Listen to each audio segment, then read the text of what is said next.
I'm Brian Keating. He is Carson Cunningham. It is time. Crash the board, Sugar Bowl style. Sugar Bowl style. Game's almost here. I know. Yeah, we've come inside tonight. I mean, it's pouring like crazy outside. And then I like this because I feel like Bob Stoops now, kind of in the firing line at the press table. Next question, next question, next question. No, it's a great place to be. All right, let's get into the Sugar Bowl. Let's pick some winners. Let's talk about all the things that need to happen for the Oklahoma Sooners. So I'll make this very simple. We'll just say the Sooners beat the Auburn Tigers tomorrow if what? Well, there's been plenty of talk, and rightfully so, about Baker Mayfield going up against this SEC-style defense. Yep. But for me, the biggest key in the game is Oklahoma's defense going against Auburn. Now, we all know Auburn likes to run the football, smash mouth. That's their strength. So I think you got to make Auburn go airborne. Make them throw the ball. Make Sean White beat you. Because I think Oklahoma, I know that's been a weakness of them. Their secondary, it sounds odd to say, hey, let them throw it on you. You know, Oklahoma's struggling in the secondary, but that's not what Auburn does. Sean White is not going to beat you with his arm. You have to force them to throw the football. And if Auburn's able to move the chains on the ground, lengthen their drives, keep Baker Mayfield over there on the sideline, that'll serve them well. So if the OU defense gets some stops, make them throw the football, they'll be in business. There's no doubt about it. I mean, Auburn, they want to run the football. They're not like a gadget offense, but what they do is fakes everywhere. They confuse you with your eyes, and they get you out of position. They don't want to throw the football. It's not what they do best. Sean White isn't that guy who's capable of beating them. And think about the quarterbacks that the Oklahoma Sooners have played this season. Pat Mahomes, Mason Rudolph, J.T. Barrett, Greg Ward from Houston. I mean, it's a who's who. Sean White's not on their level. So I think you're right. Make Auburn throw the football to beat you. But I think it's, for the Oklahoma Sooners, it's big plays. If they can create big plays out of their offense, there aren't that many teams in the country that can keep up scoring-wise with the Oklahoma Sooners. OU is #1 in the nation in plays of 40 yards or more. Explosive. They've had 32 plays of 40 yards or more. #1 in the country. It's almost 3 a game. If they can figure out a way against that Auburn defensive front to create big plays, they're going to win. Auburn cannot keep up. It's not how they're built. I think they have the firepower to kind of leave them in the dust. Yeah, I do too. So, okay, the headline Sunday will read, or no, what? I'm used to the games being on Saturday. The headline Tuesday will read what? Well, for me, I'm going big picture. For me, I think if they win this game, think about it. They're the first Big 12 team to go undefeated in Big 12 conference play in 7 years. That is hard to do. This team did that despite their struggles on defense. Bob Stoops had a lot of great teams, obviously.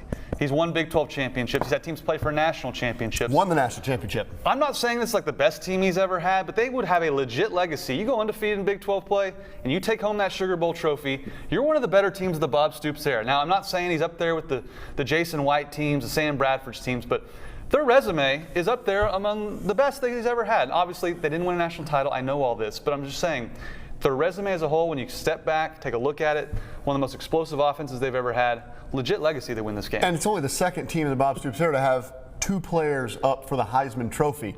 Jason White did that with Adrian Peterson, and now Baker Mayfield does it with Dede Westbrook. Big time. It's big time, and I think you're right. I don't care who you beat. You win the Sugar Bowl. It's a good season. Absolutely. That's a good season. It's not where they thought they might be in the playoff. It's a good season. For me, and it's about legacies as well, but it's about one person's legacy.